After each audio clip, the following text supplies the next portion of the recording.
told me to say this. Gujarat were the best bowling team in the power play this season. Yet today, as good as they were, there was still Josh Butler in at the end of that power play. But it was that go slow at the start that really started it all, wasn't it?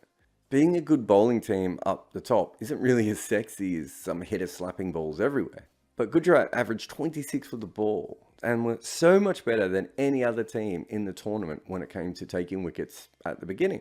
The next best was the Royals, which is probably not a coincidence there.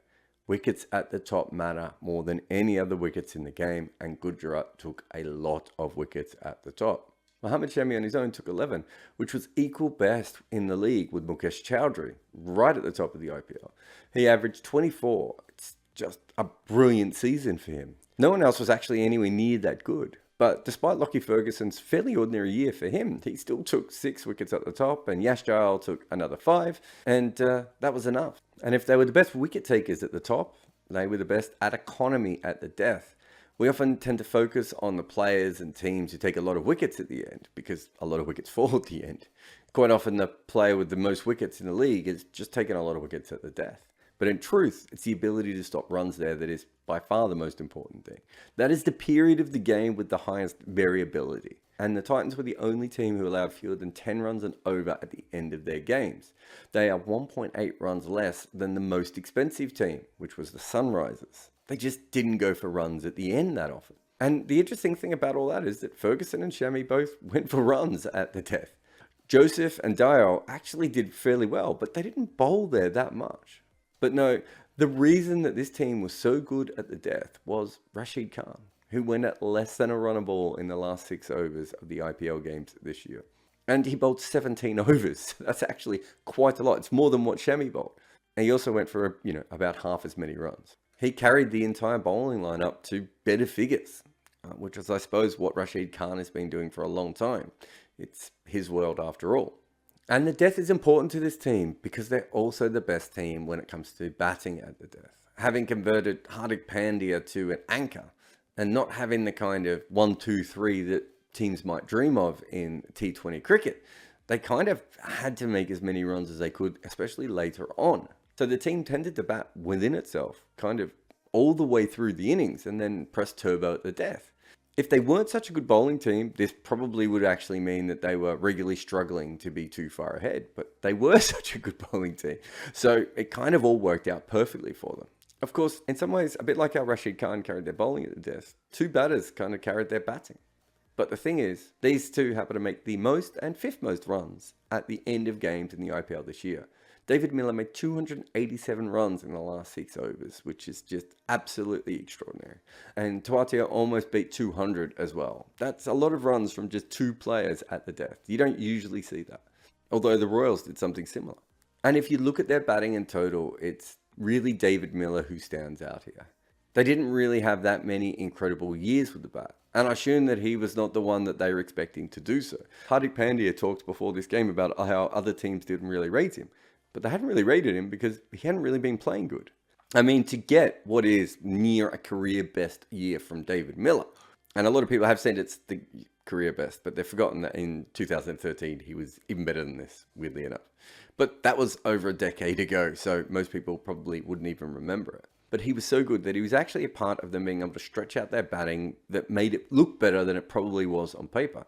His ability to end up with so many runs despite coming in at number 5 or lower while striking okay was really the key to kind of everything that they did with the bat. And being that last year was his second worst year, how on earth could anyone expect this unless you were his dad? But if you're just looking at the top run scorers, again, as I said before, there's not much that pops out on this graph. Their batting was solid, not sensational. But they got another 2 surprising years as well. If you take out all the other players, you can see the 2 important ones in here. And both of them are a bit of a surprise in what happened. Rahul Tewati's numbers are brilliant considering where he bats, averaging over 30 and striking at nearly 150. It means that they had a near perfect number 5 and 6 together as a punch. And teams that control that part of their innings in the IPL often dominate. In fact, in any franchise cricket, generally all the best batters end up the order. So if you can have a very strong middle order, that's a huge advantage. Please see Indians, Mumbai. And Tawati having probably his best year with the bat, if you consider that he didn't go out and he had some quality hitting, was also really, really important for their death batting, but also really important for this team because they spent quite a lot of money on what everyone was calling an all-rounder. And he went at 2 runs a ball and basically got smashed out of the IPL quite early on. I mean, that is a lot of money to spend on a guy who's coming in to partly bowl, who in the end cannot bowl. And the other special one, of course, is Hardik back here in his anchor season. I don't like it, but with Miller and Tawati playing as they were, one more guy to make all the runs was huge for them. Probably should have been one of their other top order or first drop players that actually ended up doing that, but they couldn't. So Hardik either decided to change, and it seemed like it was on purpose to me, or it just happened naturally because he became captain and he was a little bit worried about the overall batting talent in his team. But here's the fun thing. What they ended up with is 3 players at 4, 5, and 6 making absolutely huge amounts of runs. This is not a normal thing that you see in T20 cricket. This is what your run splits usually look like in the game. 2 openers make the most, and number 3 and number 4 are just a little bit behind them, and number 5 and 6 are miles off. But you can look for Gujarat, and their number 4 was their top scorer, which is weird enough. And their number 5 was their 3rd best scorer, and weirdly enough, their opener was next to number 6. So with all of these guys either overperforming or at the very least making their career best runs total, they kind of were set up perfectly to hit the death and explode. They had players we already knew who could hit, who were making more runs than usual, who were already out there.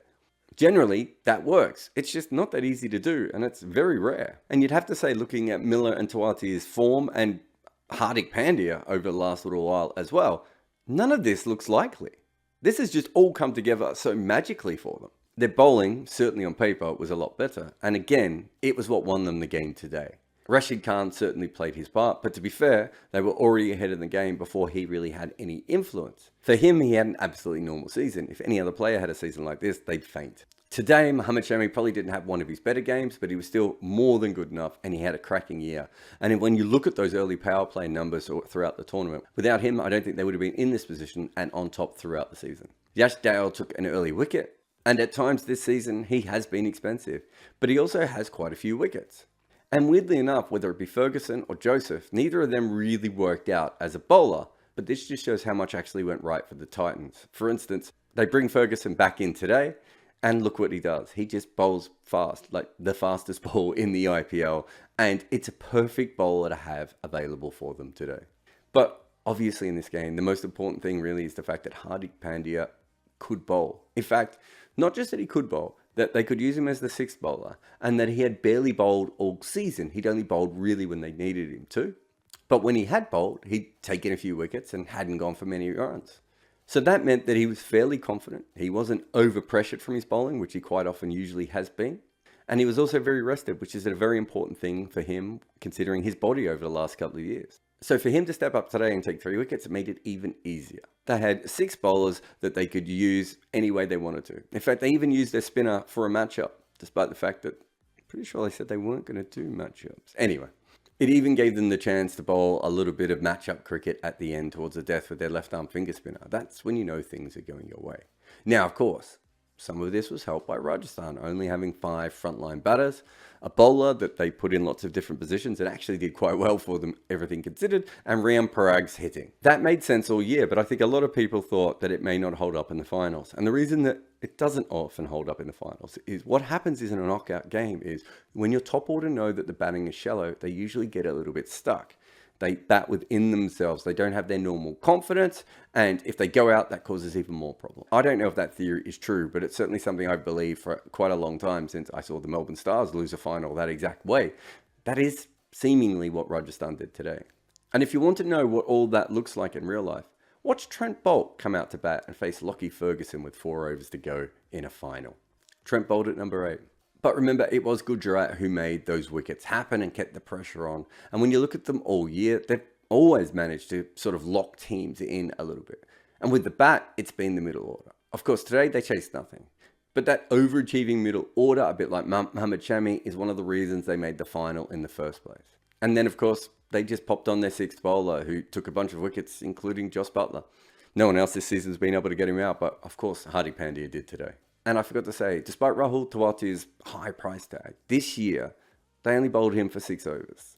And in the finals, he didn't bat or bowl. That is when you know things are going your way.